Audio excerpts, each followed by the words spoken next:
Good afternoon my dear student, आपका स्वागत है आपके अपने ही चैनल हिंदी शिक्षा संकल्प में। जैसा कि आप लोग जानते हैं कि हम लोग इस वक्त काव्य खंड को पढ़ रहे हैं। आपके पहले कवि सूरदास जी के 11वें पद को हम लोगों ने पढ़ लिया है। आपके दूसरे कवि हैं तुलसीदास जी। तुलसीदास जी का जीवन परिचय और उनकी रचनाओं को याद करने की बहुत ही आसान ट्रिक मैंने जनवरी में 2 वीडियो आपको डाल दिए थे, उन्हें आप देख लीजिएगा। आज हम पढ़ेंगे तुलसीदास जी के धनुष भंग को। ये प्रसंग बच्चों आपका वहाँ से है कि जब भगवान राम धनुष तोड़ने के लिए मंच पर चढ़ते हैं, उस वक्त की स्थिति को तुलसीदास जी ने व्यक्त किया है। तो चलिए स्टार्ट करते हैं। उदित उदय गिरी मंच पर रघुबर बाल पतंग, बिकसे संत सरोज सब हर्ष लोचन भ्रंग। तो बच्चों देखो, उदित का मतलब उदय होना, उदयगिरि मतलब गिरि का मतलब पहाड़ होता है, उदयगिरि पर्वत, मंच का मतलब मंच ही है, पर रघुवर का मतलब राम, बाल पतंग का अर्थ होता है बाल सूर्य, बिकसे मतलब विकसित होना, संत का मतलब ऋषि मुनि, सरोज का अर्थ कमल होता है, हर्षे का मतलब हर्षित होना, प्रसन्न होना, लोचन का अर्थ होता है नेत्र, और भृंग का मतलब होता है भौरे। तो उदित उदयगिरि मंच पर रघुबर बाल पतंग, बिकसे संत सरोज सब हर्षे लोचन भृंग। मंच रूपी उदयागिर पर्वत पर जब श्री राम रूपी बाल सूर्य उदय होता है तो सभी संत रूपी कमल विकसित हो जाते हैं और उनके भौरे रूपी नेत्र हर्षित हो जाते हैं। उदित उदयगिरि मंच पर रघुबर बाल पतंग, मंच रूपी उदयागिर पर्वत पर रघुबर रूपी श्री राम रूपी बाल सूर्य जब उदय होता है तो सभी संत रूपी कमल विकसित हो जाते हैं और उनके भौरे रूपी नेत्र हर्षित हो जाते हैं। समझ में आ गया बच्चों? यहाँ पे आपका रूपक अलंकार हो जाएगा।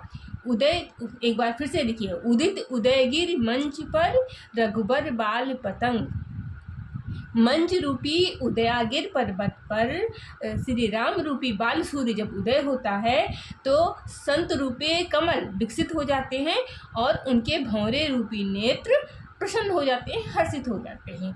अब आगे देखिए।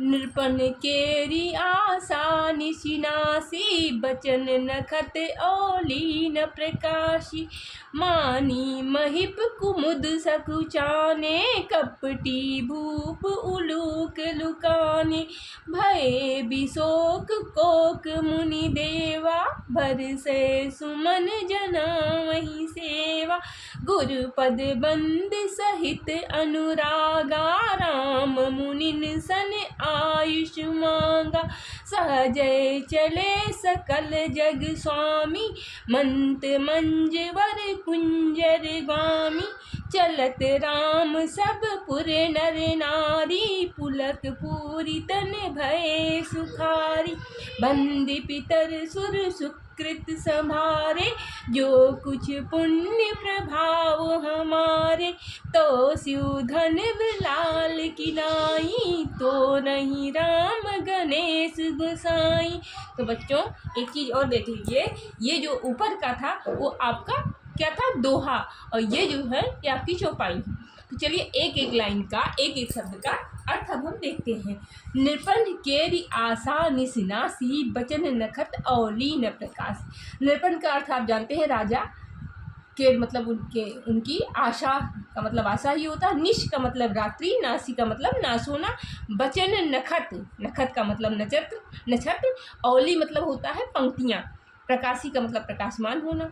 तो देखिए, नृपन केरी आशा निशनासी, राजाओं की आशा रूपी रात्रि नष्ट हो गई, बचन नखत औली न प्रकाशी, बचन रूपी नक्षत्र की पंक्तियाँ प्रकाशित नहीं हो रही, अर्थात सभी राजा मौन हो गए हैं, उनकी आशा टूट गई है। उन्हें अभी तक जो आशा थी, जो उम्मीद थी कि शिव धनुष को हम तोड़ सकते हैं, राम के मंच पर चढ़ते ही, मंच रूपी बाल सूर्य को का मंच पर उदय होते ही इन राजाओं की आशा रूपी रात्रि नष्ट हो गई है और इनके वचन रूपी नखत की पंक्तियाँ प्रकाशहीन हो गई हैं। मानी महिप कुमुद सकुचाने, कपटी भूप उलूक लुकाने। मानी का अर्थ होता है अहंकारी, महिप का मतलब होता है राजा, कुमुद का अर्थ होता है कुमुदी, सकुचाने का अर्थ होता है संकुचित होना, कपटी मतलब जो छल प्रपंच करने वाला हो, भूप का अर्थ राजा, उलूक का अर्थ उल्लू, लुकाने का अर्थ होता छुपना। मानी महिप कुमुद सकुचाने, जो अहंकारी राजा रूपी कुमुद थे वो संकुचित हो गए। कपटी भूप उल्लू लुकाने, और जो कपटी राजा थे वो उल्लू, कपटी राजा रूपी उल्लू छिप गए। अहंकारी राजा रूपी कुमुद संकुचित हो गए और कपटी राजा रूपी उल्लू छिप गए। भय बिशोक को कुमुनि देवा, बरसें सुमन जना में सेवा। भय बिशोक, विशोक का अर्थ होता है भय का मतलब होना, विशोक का अर्थ होता है शोक रहित होना, और कोक का अर्थ होता है चकवा, और मुनि मतलब ऋषि मुनि, देवा का मतलब देवता। बरसे सुमन जनाम सेवा, बरसे का अर्थ होता है बरसाना, सुमन का अर्थ होता है पुष्प, जनाम मतलब प्रकट करना, सेवा अपनी सेवा प्रकट कर रहे हैं। भय विशोक कोक मुनि देवा, सभी देवता और मुनि रूपी चकवे शोक रहित हो गए और सुमन बरसा के, पुष्प बरसा के अपनी सेवा को प्रकट करने लगे। सभी मुनि और देवता रूपी चकवे शोक रहित हो गए और पुष्प की वर्षा करके अपनी सेवा प्रकट करने लगे। अगली लाइन है बच्चों, गुरु पद बंद सहित अनुरागा, राम मुनि सन आयुष मांगा। गुरु के चरणों की, गुरु का मतलब गुरु, पद का मतलब गुरु का मतलब गुरु, पद का मतलब चरण, बंदी का मतलब वंदना करना, अनुरागा सहित का मतलब से, अनुरागा का मतलब प्रेम सहित, राम मतलब राम, मुनि मतलब ऋषियों से, आयुष का अर्थ होता आज्ञा, मांगा मतलब मांगना। गुरु पद बंद सहित अनुरागा, गुरु के पद चरणों की प्रेम सहित वंदना करके राम ने मुनियों से आज्ञा मांगी। गुरु के चरणों की प्रेम सहित वंदना करके राम ने मुनियों से आज्ञा मांगी। सहज चले सकल जग स्वामी, मंत मंजवर कुंजरगामी। सहज रूप से सकल जग के स्वामी, सकल जग के स्वामी का अर्थ यहाँ पर भगवान राम से है। मंत का मतलब मतवाला, मंजू का मतलब सुंदर, वर कुंजर गामी, कुंजर का मतलब होता है हाथी, गामी का मतलब होता है चाल। सहज भाव से मतवाले सुंदर हाथी की चाल से, एकदम स्वाभाविक चाल से चलते हुए राम चल दिए हैं। चलत राम सब पुर नर नारी, जब राम चले हैं तो उनको देखकर चलत राम सब पुर नारी, नर नारी का मतलब होता है जनकपुर के निवासी, जनकपुर के स्त्री पुरुष। पुलक का अर्थ होता है प्रसन्न होना, पूरी तन भय सुखारी, वो पूरे तन मन उनके सुखारी हो गए, मतलब बहुत प्रसन्न हो गए। जब राम अपने स्वाभाविक चाल से मंत सुंदर हाथी की चाल से चलते हैं, अपनी स्वाभाविक चाल जो कि उनकी है, तब और जनकपुरी के नर नारी सब देख के बहुत प्रसन्न हो जाते हैं, बहुत उनको अपार आनंद का अनुभव होता है। बंदी पितर सुर सुकृत संहारे, जो कुछ पुण्य प्रभाव हमारे।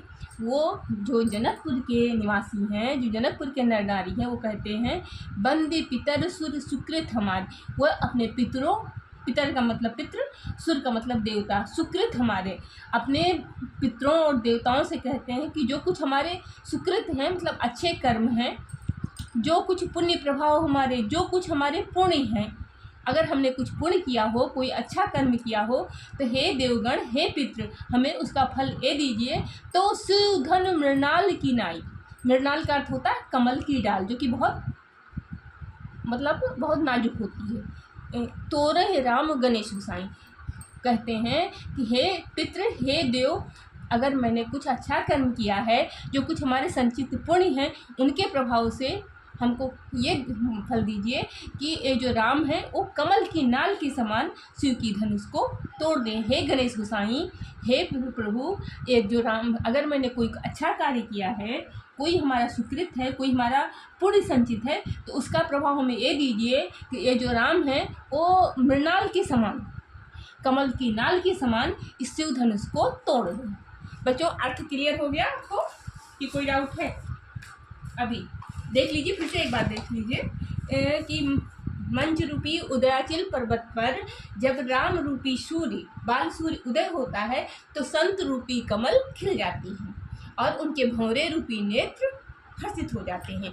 जब मंच रूपी उदयागिर पर्वत पर श्री राम रूपी बाल सूर्य प्रकट होता है तो संत रूपी कमल खिल जाते हैं और उनके भंवरे रूपी लोचन नेत्र हर्षित हो जाते हैं।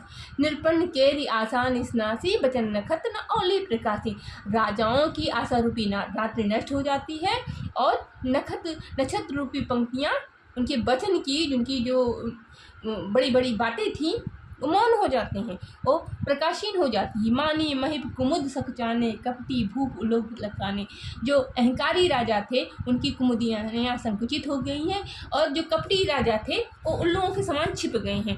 भय विशोक कोक मुनि देवा बरस सुन सुमन जना वही सेवा, शोक जो देवता और मुनि थे वो शोक रहित हो गए हैं और सुमन की वर्षा करके फूलों की वर्षा करके अपनी सेवा प्रकट कर रहे हैं। गुरुपद बंद सहित अनुरागा राम मुनिन सन आयुष मांगा, गुरु के चरणों की प्रेम सहित वंदना करके राम ने मुनियों से आज्ञा लेके अपने सहज चाल से हाथी के समान सुंदर मतवाले हाथी के समान सुंदर चाल से जब चलते हैं तो जनकपुर के नर नारी इतने प्रसन्न हो जाते हैं, इतने पुलकित हो जाते हैं और कहते हैं कि हे देवता, हे पितृगण, अगर हमने कोई पुण्य किया हो तो हमको बस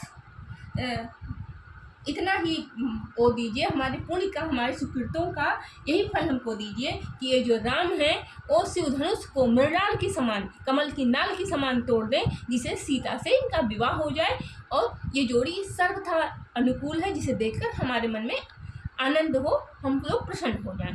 तो बच्चों अब ये देखते हैं कि इसका ये प्रसंग कहाँ का है, ये भी जान लेते हैं। अक्सर पदों का संदर्भ पूछा जाता है, तो बच्चों आप क्या लिखेंगे? अगर आपसे संदर्भ पूछा जाएगा तो आप क्या लिखेंगे? आप लिखेंगे कि प्रस्तुत पद्य हमारे काव्यखंड के धनुष भंग नामक शीर्षक से लिया गया है, जो कि रामचरितमानस के बालकांड से लिया गया है और उसके रचयिता श्री तुलसीदास जी हैं। बच्चों ये जो पद है आपका, ये रामचरितमानस के बालकांड से है। आप चाहें तो रामायण में आप इसको देख सकते हैं। इस पर कुछ प्रश्न बन रहे हैं, चलो अब हम उनको भी देख लेते हैं। इसमें पहला प्रश्न आपका बन रहा है, भगवान राम किस प्रकार चले? तो भगवान राम सुंदर मतवाले मस्त हाथी की चाल से चले और वो उनका बनावटी चाल नहीं था, वो सहज भाव से चले, वो मतलब उनकी स्वाभाविक चाल थी। और दूसरा प्रश्न आपका बन रहा है कि प्रस्तुत पद का संदर्भ लिखिए। तो प्रस्तुत पद हमारी काव्यखंड के धनुषभंग नामक शीर्षक से उद्धृत है, जो कि रामचरितमानस के बालकांड से लिया गया है और इसके रचयिता श्री तुलसीदास जी हैं। या आप इसको ऐसे भी लिख सकते हैं कि प्रस्तुत पद बालकांड से रामचरितमानस के बालकांड से लिया गया है, जो कि हमारे काव्यखंड में धनुषभंग नामक शीर्षक से उद्धृत है। वो तो सेम बातें, चाहे ऐसे लिखो, चाहे इधर से कान पकड़ो, चाहे उधर से कान पकड़ो, बात एक ही है। और तीसरा प्रश्न आपका महत्वपूर्ण है कि काव्य सौंदर्य। तो काव्य सौंदर्य बच्चों, पहला जो ऊपर का 2 लाइनें हैं वो दोहा है, बाकी सब चौपाई हैं। भाषा इसकी अवधि है, रस में भक्ति और श्रृंगार दोनों है, अलंकार इसमें उपमा रूपक अनुप्रास तीनों है। तो बच्चों अगर आपको हमारा वीडियो अच्छा लग रहा है तो लाइक कीजिए, कमेंट कीजिए, शेयर कीजिए और मिलते हैं हम नेक्स्ट भाग में। ये तुलसीदास जी का जो धनुषभंग है वो 6 भागों में है और 6 का वीडियो मैं आपके लिए लेके आऊँगी। लेकिन आप हमारा मनोबल बढ़ाते रहिए, वीडियो देखते रहिए और लाइक कमेंट करते रहिए। Thank you.